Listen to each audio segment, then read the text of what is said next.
Bonjour, je m'appelle Marine, j'ai 21 ans, je suis en apprentissage de décoratrice d'intérieur depuis le début de l'année, là, septembre. Bonjour, je m'appelle Sarah, j'ai 17 ans, je suis actuellement en seconde année de décoratrice d'intérieur. Bonjour, je m'appelle Jean-Daniel, je suis tapissier décorateur à Genève. C'est une profession qui est très vaste, en fait, vous avez de tout. Vous pouvez travailler le tissu, vous savez recouvrir des meubles, c'est travailler sur un ensemble avec des gens qui veulent refaire leur intérieur. Décoratrice d'intérieur, c'est plusieurs choses à la fois parce qu'on ne fait pas qu'une seule chose. Enfin, comment dire, on rembourre le siège, on remet le tissu, on refait la garniture qui est à l'intérieur. Mais on pose aussi de la moquette de différentes façons. Il y a aussi la pose de rideaux et la tenture murale. J'ai fait des études, j'ai eu ma maturité, j'ai fait l'année d'HES en radiologie, mais le métier manuel m'attirait en fait. Le fait que ce soit manuel et de travailler avec des gens qui ont envie de refaire leur intérieur, donc qui sont de bonne humeur, qui ont envie de partager, qui nous utilisent pour améliorer peut-être leur quotidien, peut-être pour créer quelque chose de nouveau. Donc c'est des gens qui en général qui ont le plaisir de venir nous voir. J'ai été amenée à découvrir en fait ce métier parce qu'en fait j'aimais beaucoup la décoration, tout ça. Et donc je me suis renseignée et j'ai fait un jour ici, je suis venue un jour découvrir ce métier. Et en fait j'ai été surprise parce qu'en fait c'est pas du tout à ce que je m'attendais. Parce que moi je croyais vraiment que c'était vraiment comme dans Déco sur M6 et puis pas du tout en fait. Et en fait j'ai beaucoup aimé, c'est un travail très manuel donc ça m'a beaucoup plu et ça me plaît toujours autant maintenant, donc j'en suis très contente. Ce qu'on apporte est très concret. Quand on arrive chez un client, qu'on pose un tapis, qu'on livre une paire de rideaux, qu'on installe des rideaux, c'est tout de suite très voyant et puis ça dégage une grande chaleur dans l'appartement, un bien-être et puis bien sûr au niveau décoratif, parfois des choses très intéressantes, assez surprenantes. Il faut un petit peu oser les couleurs pour arriver à faire passer une certaine idée de notre métier. Alors en fait, j'ai fait d'abord une année de collège parce que, on va dire, comme tout adolescent, on ne sait pas trop quoi faire de plus tard. Donc ensuite, en attendant, pendant que je faisais l'année de collège, j'ai été à l'orientation professionnelle. J'ai passé des tests et c'est vrai que ce métier est ressorti. Et ensuite, je me suis renseignée qui formait, où se trouvaient les boîtes et j'ai envoyé des lettres. Mais c'est quand même mieux de se rendre sur place parce que c'est toujours une meilleure impression pour le patron. Et c'est comme ça que j'ai découvert ici en fait. Alors la formation, elle se passe en 4 ans. C'est une semaine en entreprise. Et sur cette semaine, il y a un jour où on va aller à l'école en fait pour apprendre tout ce qui est théorie. Donc tout ce qui est coton, les tissus, les matières toxiques avec lesquelles on travaille, comme la colle par exemple. On va travailler avec les fils, les ficelles qu'on utilise. On apprend en fait tout ce qui est de la théorie en fait. L'école se trouve à Vevey, c'est le CEPV. Il y a aussi une semaine par année où on va à Celsar, c'est pour les cours pratiques.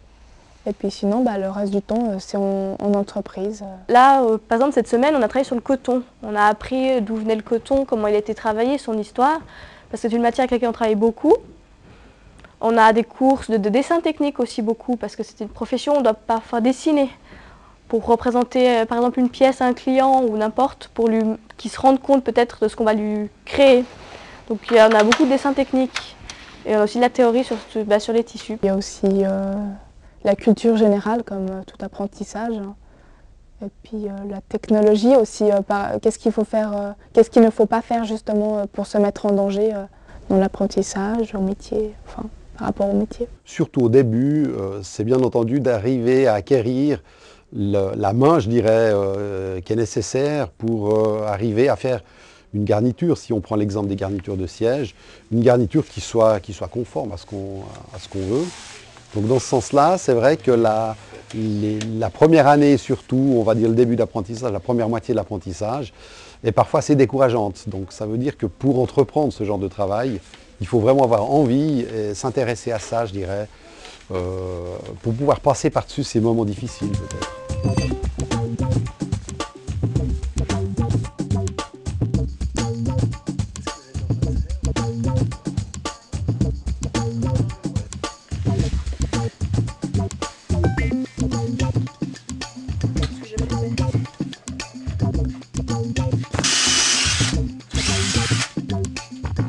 Ce qui me plaît dans cette formation, c'est le fait de bouger en fait. Donc ce que j'entends par bouger, c'est qu'en fait on a une partie qui se passe en atelier.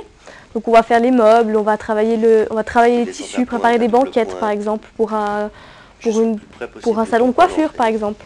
Et après il y a le métier où on est dehors, donc on va voir les clients, on va discuter avec eux de ce qu'ils veulent et par exemple aussi proposer des rideaux, des moquettes, des tentures murales, tout ce qui est le côté extérieur du magasin en fait, où on va chez le client. Donc c'est ce qui me plaît le plus, c'est de devoir bouger, de voir plein de choses différentes dans la journée. En fait. J'ai fait mon apprentissage il y a pas mal d'années déjà, je ne peux pas tout dévoiler. Et puis après c'est vrai que j'ai un parcours professionnel assez simple dans le sens que après 2 années de pratique chez un patron, je me suis installé à mon compte. Les qualités qu'il faut avoir pour être décoratrice ou décorateur d'intérieur, c'est vraiment être déjà manuel, parce que c'est un métier très manuel bien sûr.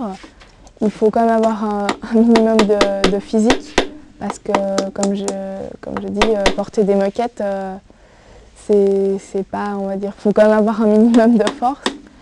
Mais il faut aussi avoir ce petit regard, je dirais pas perfectionniste, mais quand même bien voir les petits détails qui font la différence pour faire un bon travail. Donc, quand on a des candidats qui se présentent, en général on les prend en stage. On fait une semaine avec eux pour voir déjà leurs aptitudes un petit peu quand même. On se rend quand même compte, même en une semaine, s'il y a des aptitudes ou pas. Et puis surtout l'envie. Pour moi c'est le plus important, c'est l'envie, la motivation. Il faut avoir, on va dire, le côté déco et le côté physique en fait pour faire ce métier, je trouve. J'ai essayé d'autres professions, donc j'ai essayé la radiologie, ça me plaisait mais c'était pas, je me voyais pas faire ça toute ma vie, alors que là j'espère que ça va me plaire encore longtemps et c'est l'impression que ça me donne, et le matin quand je me lève j'ai envie d'aller travailler, j'ai le plaisir d'être la journée au travail.